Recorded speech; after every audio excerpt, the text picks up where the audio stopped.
History, much like a mighty river, carves its path through time, shaping civilizations and destinies along its banks. And in ancient Africa, from the heart of the kingdom of Kush, a land of pharaohs and pyramids that rivaled Egypt, two powerful currents emerged, each destined to leave an indelible mark on the world. One was Kandake Amanirenas, a name that resonates with strength and defiance, the warrior queen who dared to defy the might of Rome, losing an eye in the heat of battle, a testament to her unwavering commitment and courage. But even with such a sacrifice, she never lost her vision for freedom, a beacon that guided her people through turbulent times.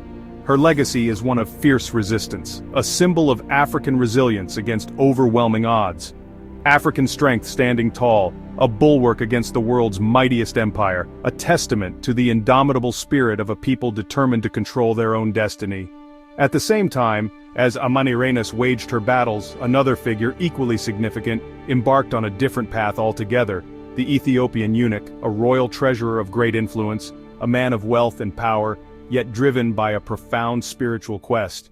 He journeyed from the kingdom of Kush to the holy city of Jerusalem, not seeking conquest or political gain but seeking understanding, seeking truth, seeking a deeper connection with the divine. His encounter on a desolate desert road, a chance meeting orchestrated by fate, would not only change his life forever but also alter the spiritual destiny of an entire continent, ushering in a new era of faith in Africa. These two, the warrior queen, a symbol of strength, and the humble pilgrim, a seeker of truth, may seem worlds apart in their pursuits. One a powerful narrative of political defiance against imperial aggression, the other a deeply personal journey of spiritual transformation and enlightenment. Yet both stories, in their own unique ways, reveal the vibrant, influential world of ancient Nubia, a civilization that stood proudly at the very center of history, actively shaping its course, not relegated to its periphery. Amanirenas, through her unwavering resolve, secured her people's freedom and independence, while the Ethiopian eunuch upon his return brought home a new faith, a seed that would blossom into a vibrant Christian tradition in Africa. Together, their stories paint a vivid picture of Africa as a dynamic crossroads of power, innovative ideas, and profound faith. Their remarkable stories challenge us to reevaluate our understanding of history, to see Africa not as a passive recipient, but as an active and influential shaper of world events. Two roads, distinct and diverging, one paved with the stones of resistance and defiance, the other illuminated by the light of revelation and spiritual awakening, ultimately converge in the very heart of Africa, enriching its cultural and spiritual landscape. Their enduring legacies continue to echo through time, resonating even today, as pillars of independence and spiritual openness, testaments to the enduring spirit and profound influence of ancient Africa. Rome's conquest of Egypt in 30 BC was just the beginning. Egypt, the breadbasket of the Mediterranean, became the emperor's prized possession. But Rome's ambition looked further south, to Nubia, the kingdom of Kush, rich in gold and history. The Romans saw Nubia as both a prize and a threat, eager to extend their reach. Cornelius Gallus, Rome's first governor in Egypt, pushed to the Nubian border, boasting of Roman dominance. But the Kushites were no strangers to power. Their kingdom rivaled Egypt for centuries. Rome's advance was more than military. It was a clash of civilizations. On one side, Rome's relentless hunger for resources. On the other, Kush's ancient pride and sovereignty. The Romans underestimated the Nubians, setting the stage for a confrontation that would test both empires. The Nile became the frontier where ambition met resistance. In the year 25 BC, the mighty Roman Empire, hungry for expansion and resources, set its sights on the kingdom of Kush. The invasion, spearheaded by Gaius Petronius, a seasoned Roman general, initially seemed unstoppable, a relentless tide of legionaries advancing into Nubian territory. The Roman war machine marched relentlessly, eventually reaching and sacking Napata, the religious center of Kush. Temples were looted, their sacred treasures plundered, and Rome declared a swift and decisive victory, believing they had broken the Kushite spirit. But Kush, resilient and proud, was far from defeated. Under the leadership of Kandake Amanirenas, a queen of extraordinary strength and vision, the Kushites regrouped and struck back against the invaders with a ferocity that surprised the Romans. Amanirenas, the one-eyed queen, a formidable figure known for her courage and strategic brilliance, personally led her armies north, driving deep into Roman-controlled territory. Her forces overwhelmed the Roman garrisons stationed at Aswan and Elephantine, reclaiming lost lands and sending a clear message of defiance to Rome. In a bold and symbolic act of resistance, her forces seized a bronze head of Emperor Augustus, a potent symbol of Roman power. They buried it beneath the threshold of a temple, ensuring that every person who entered would trample Rome's image underfoot, a constant reminder of Kushite defiance. This was more than just a war for territory. It was a powerful declaration of Nubian sovereignty, a refusal to be subjugated by a foreign power. The conflict raged for years, a protracted and bloody struggle between two powerful empires, but Amanirenas, with unwavering resolve, refused to yield an inch of her kingdom. Eventually, recognizing the futility of the conflict and the strength of the Kushite resistance, Rome agreed to negotiate a peace treaty, effectively retreating from Kushite lands, abandoning their demands for tribute, and formally recognizing the independence and sovereignty of the Kingdom of Kush. Amanirenas, against all odds, had faced the world's most formidable superpower and emerged victorious. Her triumph secured centuries of freedom and prosperity for her people, allowing Kush to flourish as an independent kingdom. The Kingdom of Kush remained a beacon of African power and resilience, standing proudly on Rome's doorstep as a testament to the strength of African civilization.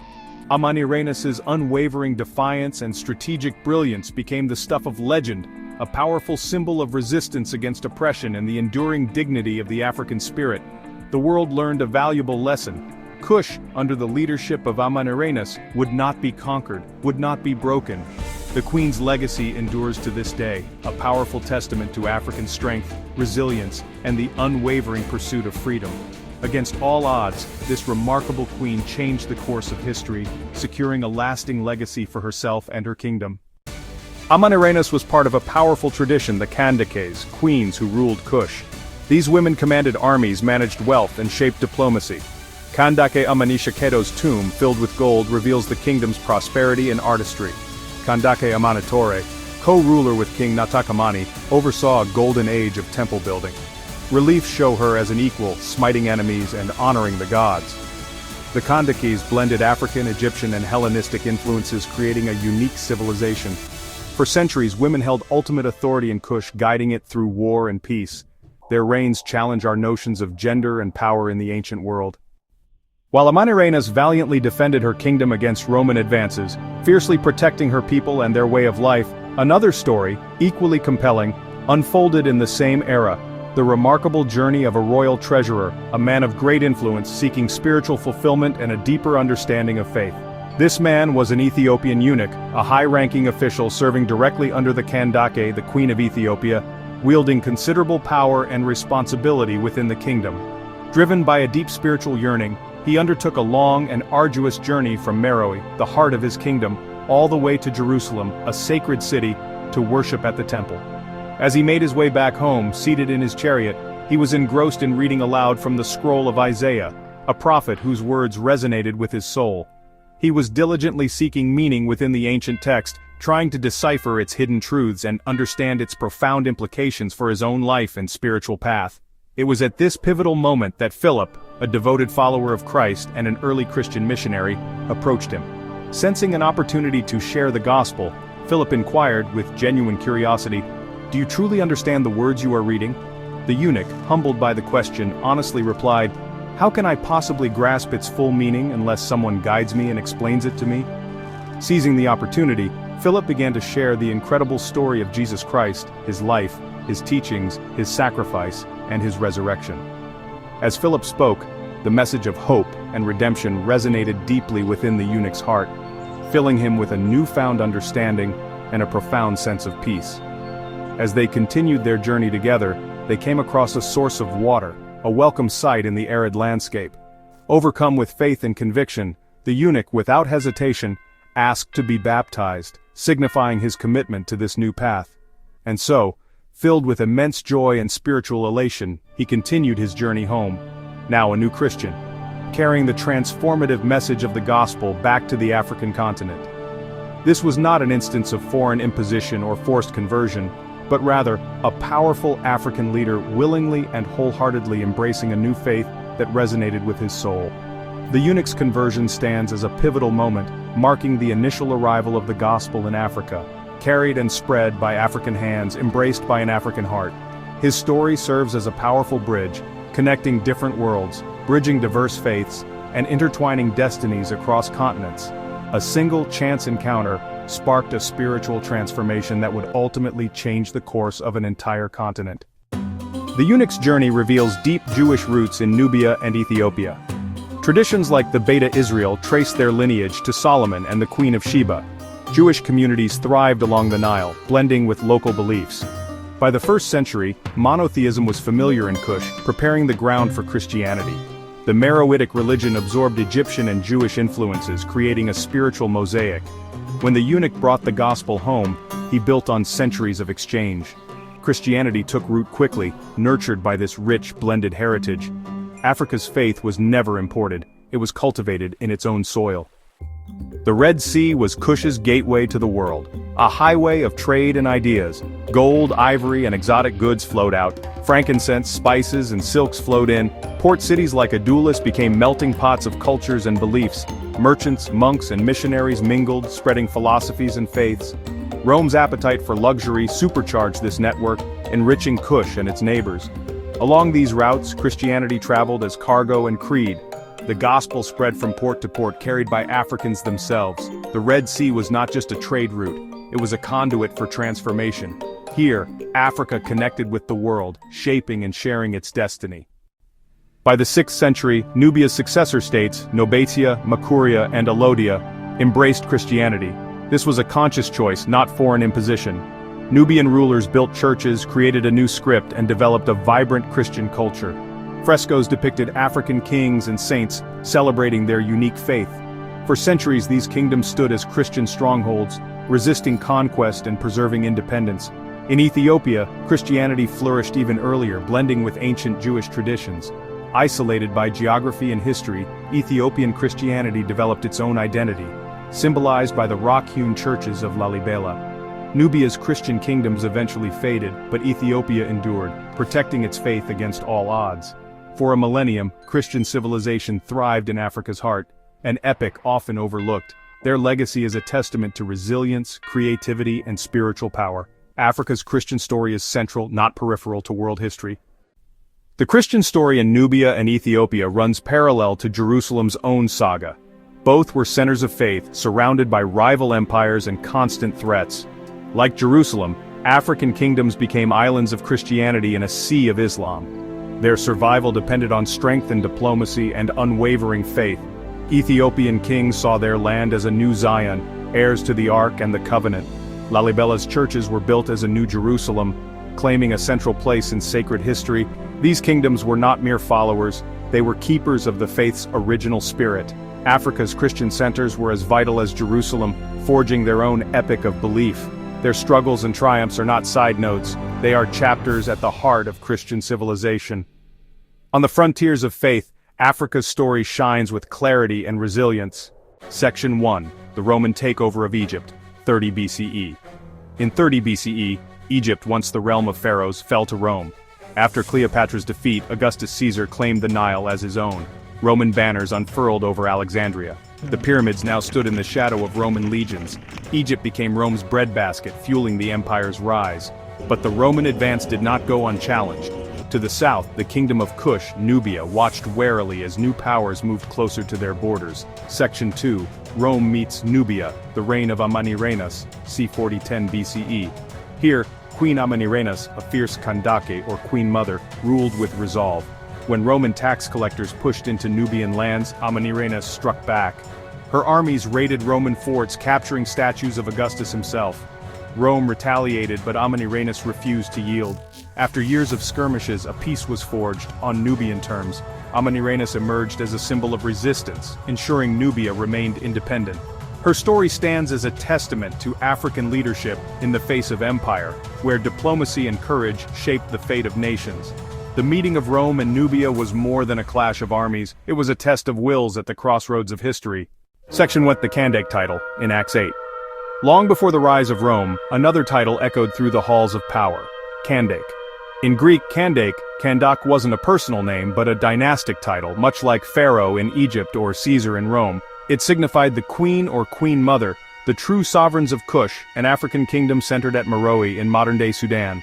These women ruled not from behind the throne but from atop it, commanding armies, negotiating treaties, and shaping the destiny of their people. Section 2, Timeline, Narrowing the Reign.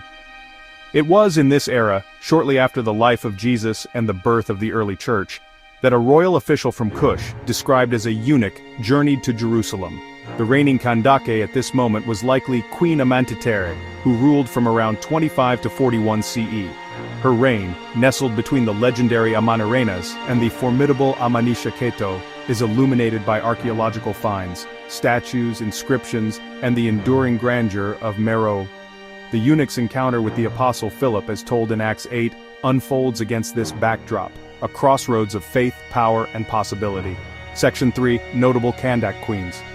The title Kandake belonged to a succession of extraordinary women. Amanirenas, warrior queen who defied Rome and forced a peace on her own terms. Amanirenas, renowned for her immense wealth and the pyramids erected in her honor. Amanitere, whose rule saw the fateful journey of the Ethiopian eunuch. Amanitore, master builder whose temples still rise from the sands. Each Kandake was a force in her own right, a ruler, a strategist, a visionary. The Kandakes were not mere figureheads. They were rulers, warriors, and visionaries who shaped the destiny of ancient Africa. In the shadow of Egypt's fallen pharaohs, a new empire cast its gaze south. Rome, swollen with ambition after annexing Egypt in 30 BCE, sought to turn the Red Sea corridor into a highway of gold, ivory, and incense. Augustus Caesar's legions eyed the riches of Nubia, eager to tax, to rule, to reshape the world in Rome's image. But the kingdom of Kush was no silent prize. At its heart stood Queen Amanirenas, a sovereign of unyielding resolve. To her, Rome's demands for tribute and loyal vassals were more than an insult. They were a threat to the soul of her people. With Roman armies pressing near Meroe's borders, Amanirenas chose not submission, but bold defiance. In 25 BCE, Amanirenas and her son, Prince Akinadad, led a thunderous charge north. Kushite archers, renowned as Africa's deadliest, swept into southern Egypt, capturing Syene, Elephantine, and Philae. Statues of Augustus fell, their faces scarred and defaced, a message carved in stone. But Rome struck back. Gaius Petronius marched deep into Kushite lands, sacking Napata and scattering its people. Captives were taken, temples burned. Yet Amanirenas would not yield. She regrouped her battered forces, harried the Romans, and forced the world's greatest empire to the negotiating table. The result? Rome withdrew. No tribute was paid. A new border was drawn at Maharaka. Kush's independence, fiercely defended, remained intact. This was not simply a war for land, it was a struggle for dignity, for narrative, for the right to stand unbowed before the world. The Meroe head of Augustus, once a symbol of empire, was placed beneath the feet of Kushite priests, trampled daily in silent defiance. Amanirenas' victory was rare, one of the only African powers to force Rome to terms.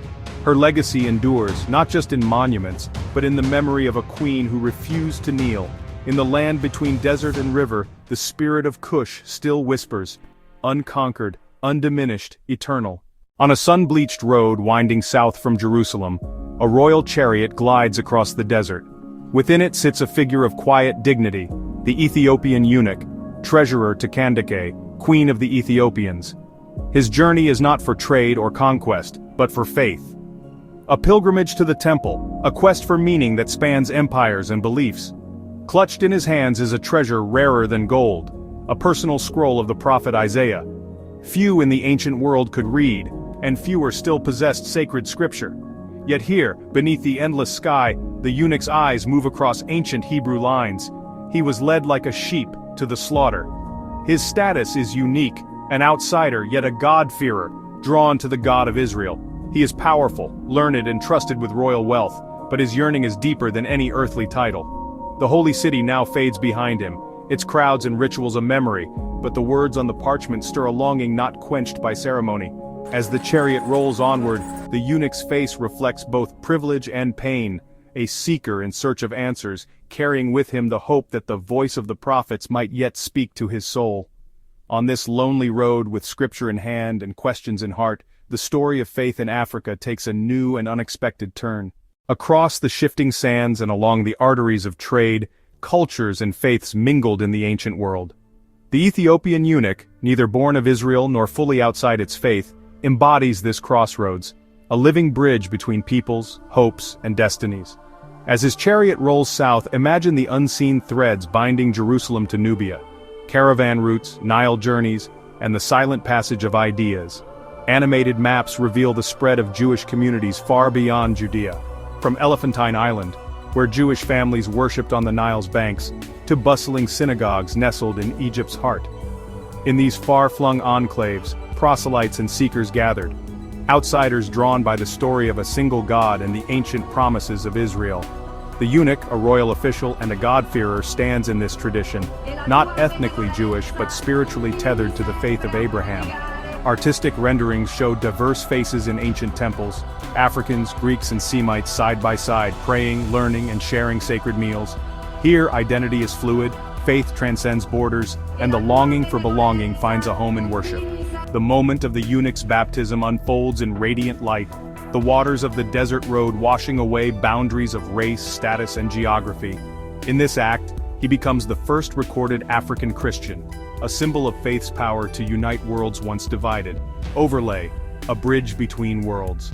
In the story of the Ethiopian eunuch, we glimpse the promise of the diaspora, a faith not confined to one people, but destined to echo across continents, carried by seekers who dare to journey between worlds. Across the ancient crossroads of Africa, faiths met, mingled and transformed one another.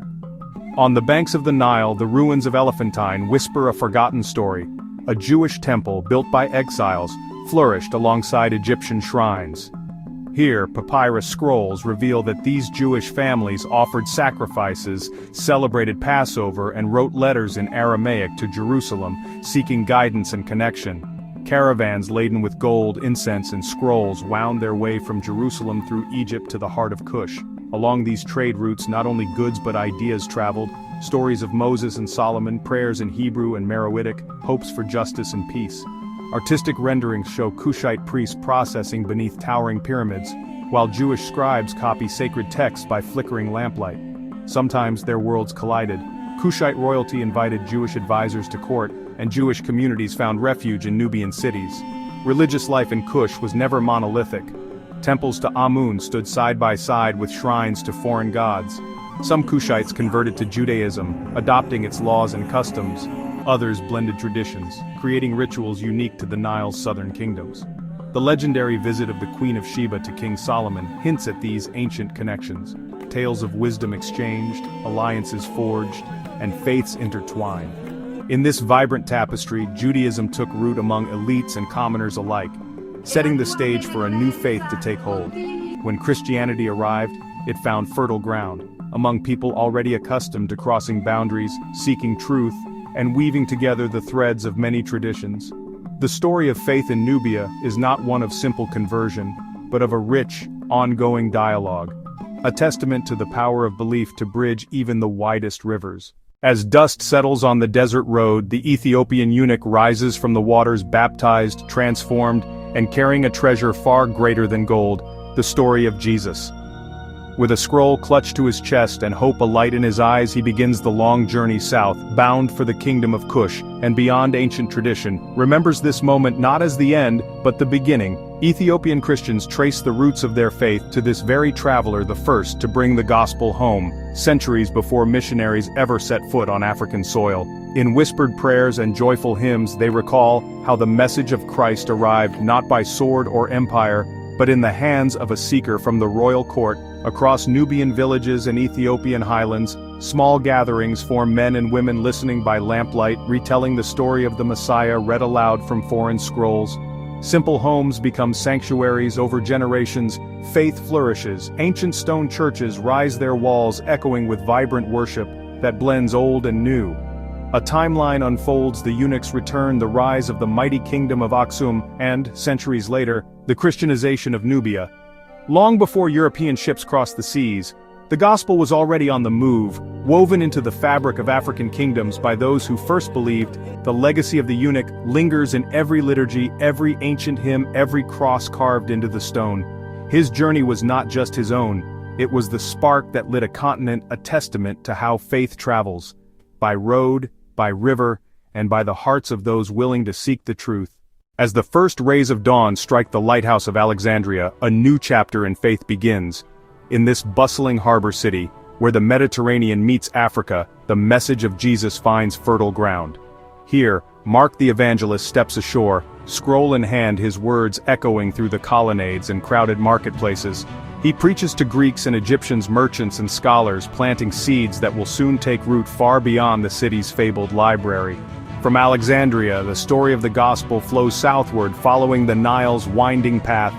Animated lines trace its journey on an ancient map through the deserts of Nubia, over the highlands of Ethiopia, and deep into the heart of African kingdoms. Long before Europe's cathedrals rose, Africa's own church was flourishing, independent, vibrant, and deeply rooted in the soil of its people. In Aksum, the cross crowns the king's brow. In Nubia, Christian kingdoms like Nobatia, Makuria, and Alodia rise, each one weaving faith into their royal regalia and daily life. Stone churches stand as silent witnesses, their walls adorned with ancient icons, their halls alive with hymns in languages as old as the land itself. This is Africa's early church, a tapestry of apostles, evangelists, and believers who shaped a faith uniquely their own. Their story is not one of borrowed creeds, but of an ancient embrace where crowns and crosses stand side by side, and the gospel's light shines from Alexandria to the furthest reaches of Kush. As the sun sets behind the silhouette of a chariot rolling across the desert, the story circles back to the Ethiopian eunuch, a traveler, a seeker, a bridge. In one hand, a sacred scroll. In his heart, questions that span continents and centuries. On one side, Jerusalem's shining temple. On the other, the ancient pyramids of Meroe. Split-screen images of two worlds reaching for the divine. Here the gospel does not arrive by sword or empire, but by conversation on a lonely road. It is carried in words exchanged, in understanding found, in water that welcomes and transforms. Joy radiates from faces as hands pass the scroll, and the eunuch rises from baptism. No longer just a servant of a queen, but a bearer of new hope to his homeland. Africa did not wait in silence for faith to come.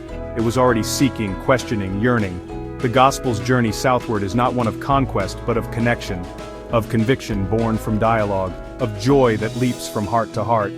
As centuries pass, the echoes of that first encounter resound in vibrant African churches, singing, clapping, praising, a living bridge between ages, peoples, and promises.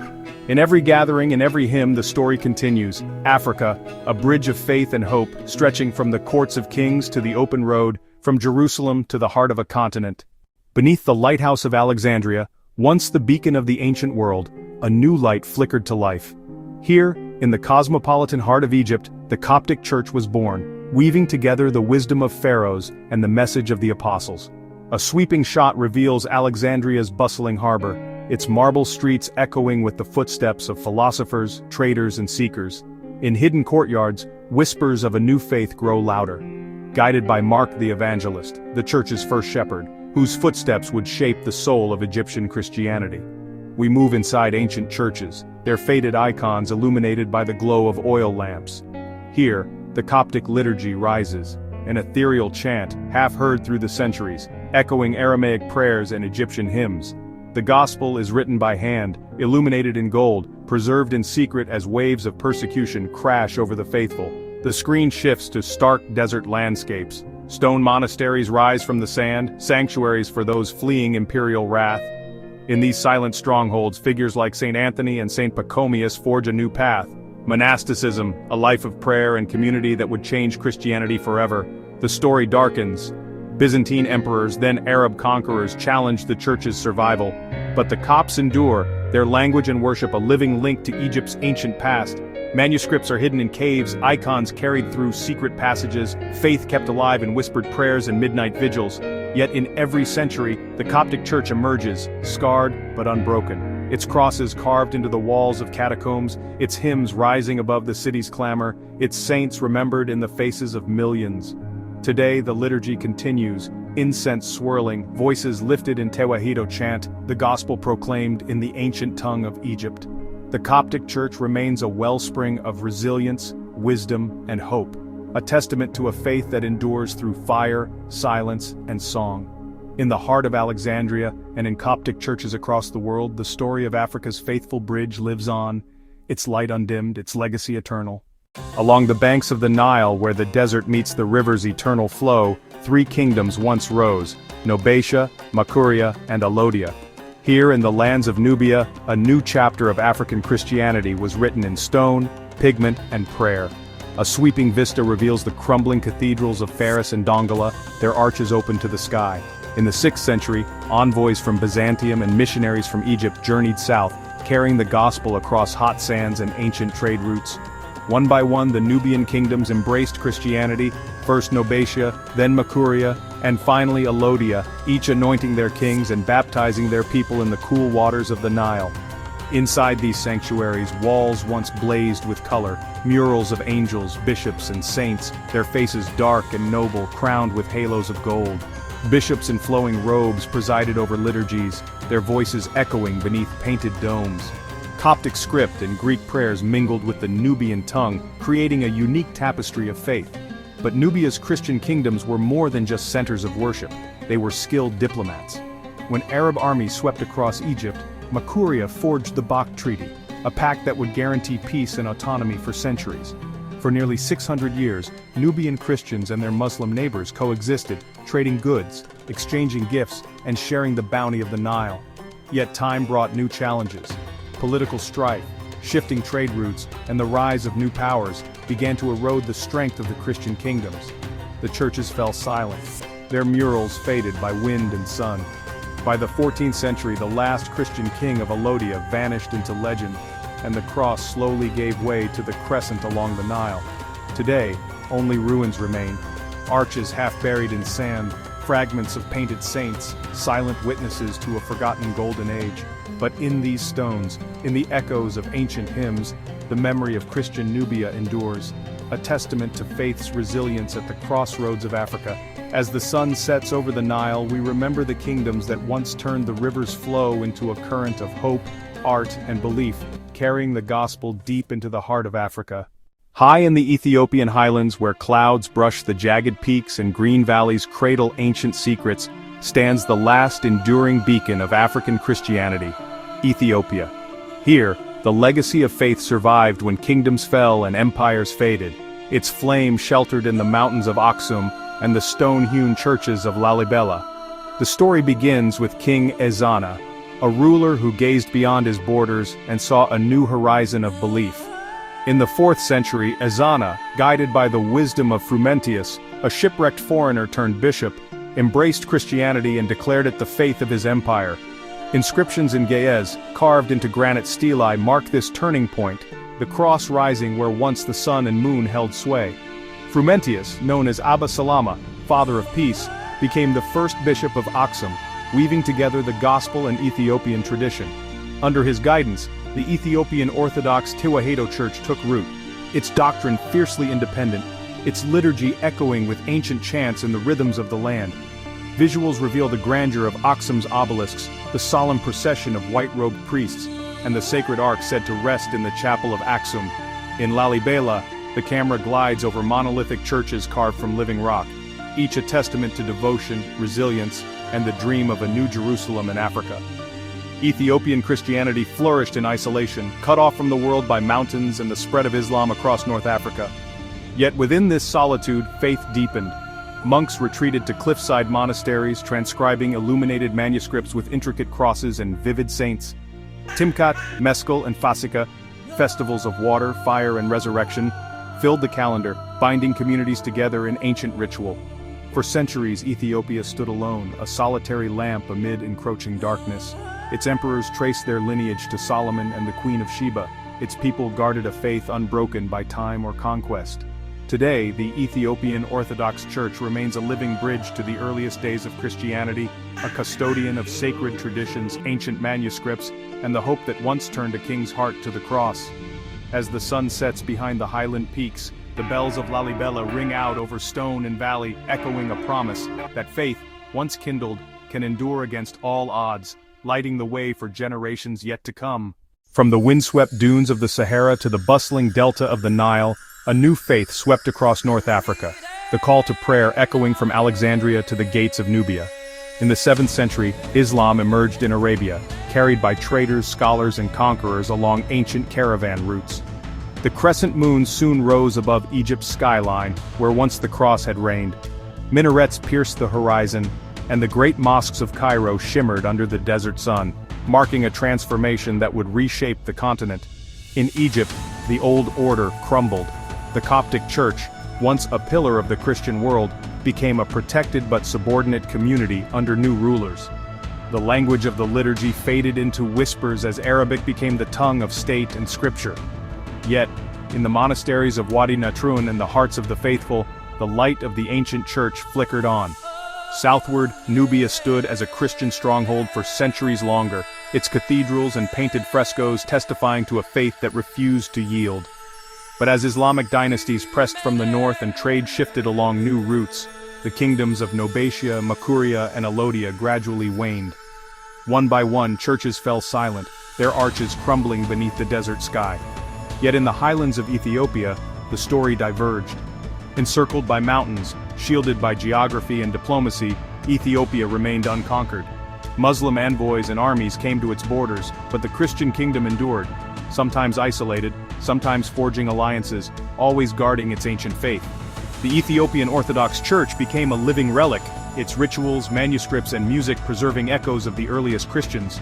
Visuals shift from the golden domes of Cairo to the silent ruins of Nubian cathedrals, then soar over Ethiopia's emerald peaks, where incense swirls in candlelit chapels and priests chant prayers older than kingdoms. Here, amid a continent transformed, Ethiopia stands as a citadel, a witness to the resilience of belief, a keeper of memory, and a bridge between worlds forever changed by the tides of faith. As the sun sets over the Red Sea, the call to prayer mingles with the distant peal of church bells, a reminder that Africa's spiritual story is one of loss, endurance, and unexpected survival. As the embers of the First Crusade faded and the banners of Christendom fluttered along the battered walls of Jerusalem, a new longing took root in the heart of medieval Europe, a hope as bright as it was distant. Word traveled on parchment and rumor. Somewhere far beyond the deserts and dominions of Islam, there lay a mighty Christian kingdom. Some called it Nubia, others whispered of Ethiopia, but all spoke the name Prester John, a priest king, ruler of a land overflowing with gold, wisdom, and armies clad in dazzling armor. Maps of the age, painted with dragons and dreams, marked Africa with crosses and crowns, filling the unknown with visions of a heavenly ally. In the courts of Europe, Crusader strategists pored over letters and legends searching for a southern champion who might strike at the heart of Islam from behind, turning the tide in the Holy Land. After Jerusalem fell to Saladin in 1187, the dream burned hotter still.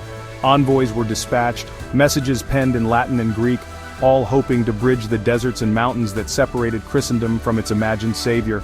Yet reality proved more stubborn than legend. The kingdoms of Nubia and Ethiopia stood proud, their cathedrals rising from the sands and highlands, their faith unwavering. But between them and Europe stretched thousands of miles of hostile territory, and the only thread linking them to the wider Christian world was the ancient Coptic Church of Egypt. A bond of prayer and pilgrimage, but not of armies. Misunderstandings multiplied as stories grew in the retelling. The Prester John of European fantasy was never found, but the myth endured, passed from troubadour to chronicler, from crusader camp to cathedral pulpit. As Nubia's strength faded and its churches fell silent, Europe's gaze shifted east and south, to the mountain fastness of Ethiopia. Portuguese captains, driven by both faith and fortune, braved the seas to seek this lost Christian brotherhood. Letters crossed continents, embassies braved the unknown, and for a brief moment, the worlds of Lisbon and Lalibela touched. In the end, the crusader dream of a southern deliverer was never realized. But the legend of Prester John reveals how Africa, real and imagined, haunted the medieval mind, a beacon of hope shimmering on the horizon.